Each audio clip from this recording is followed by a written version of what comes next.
Mikael ulfaadhu hangafa argamoota humna Waaqayyoodhaan kuffistee diinota.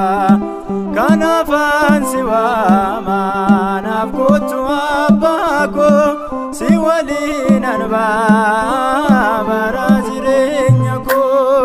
Mikael ulfaadhu hangafa argamoota humna Waaqayyoodhaan kuffistee diinota. Kanaaf ansi waama naaf kottu abbaa koo si waliin anbaa bara jireenya koo.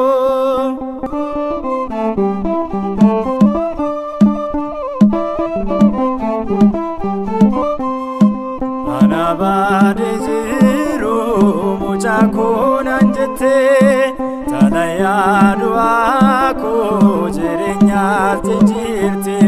Maqaan kee ulfaatu hangafa argamoota maqaa kee nan moo'ee har'allee diinota.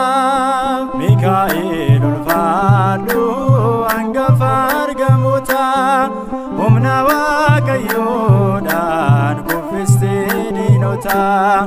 Kanaaf ansi waama naaf kottu abbaa koo si waliin anbaa